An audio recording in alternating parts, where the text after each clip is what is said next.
who are on deck. But coming to the stage right now, give it up for Michelle Monroe! Woo! Thank you, everyone. I recently got dumped. Ow! So I'm back on the dating apps, which is kind of fun. And I set my settings so I can see both men's and women's profiles. I check out my competition. Women's profiles are incredible. Like, everything in a woman's profile is a conversation starter. They're like pictures of them ziplining through the jungle or reading a book at a Parisian cafe. Men's dating profiles are full of conversation stoppers. Like a lot of dead fish for some reason. It's not fun. Like, no woman gets wet for a dead fish, you weirdo. They also are full of false advertising. They're full of men taking pictures with dogs that aren't theirs. I just wanted to meet your dog. That's my buddy Steve's. All right, well, what's Steve's number? Like, his dog seems great. And then they're also, this is the weirdest of them all. Men post pictures of themselves holding babies, but the caption will say, "Not my baby." Whose baby is it? And why are you shirtless? I know men post that picture of holding the baby because they think we'll be like, oh, he's so paternal, we can raise children together. We don't think that. We think that if you have a puppy, it's yours. For a lot of us, when we see you holding a baby, we see either baby mama drama, or we see just like this 6-pound, 7-ounce STD. The bad ones, the forever one. I'm just kidding. If you catch it early enough, 2 pills knocks it right out. That joke is only as funny as one more U.S. Supreme Court ruling, so it has a short lifespan. 6 weeks, maybe. That's a good joke if you got that.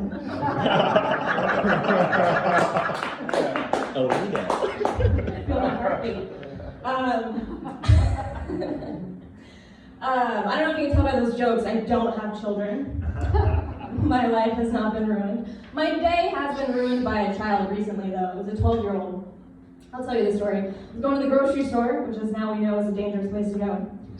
And it was me, I was driving, my mom was in the passenger seat, and we were following this group of 12-year-olds on like mopeds and e-bikes, and they were popping wheelies, and I was like, none of you are cool, you live in El Segundo.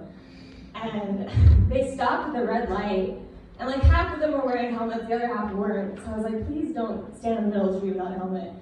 And they turned to the other one and they're like, what are you, gay? They still do that. What?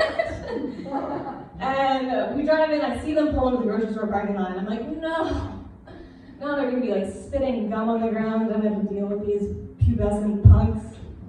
I figured they'd just stay in the parking lot to be cool.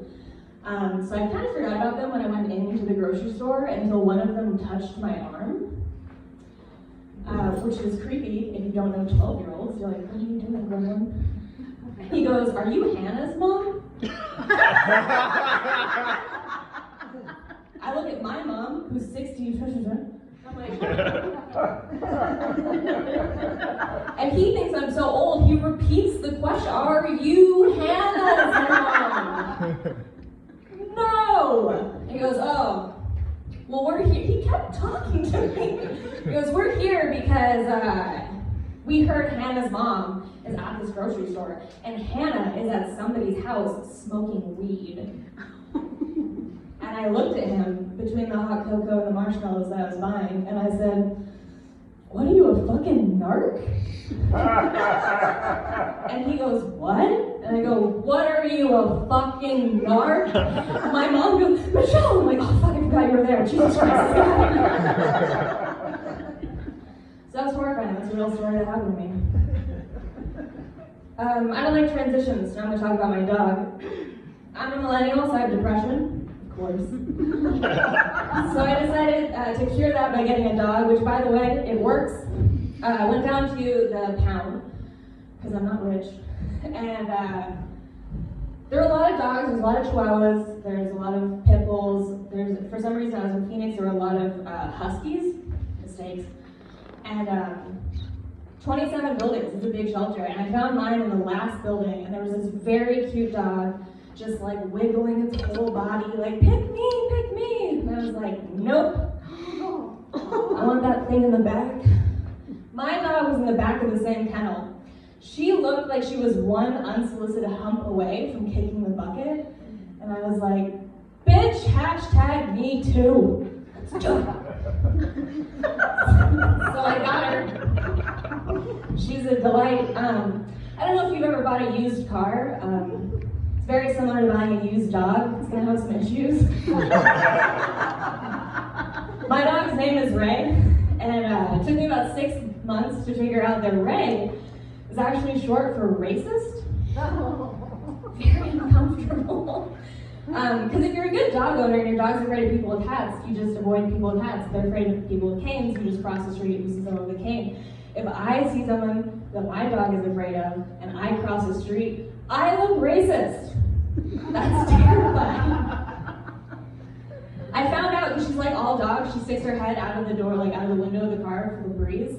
And she saw someone and she stuck her head back in and locked the doors and went, rub room.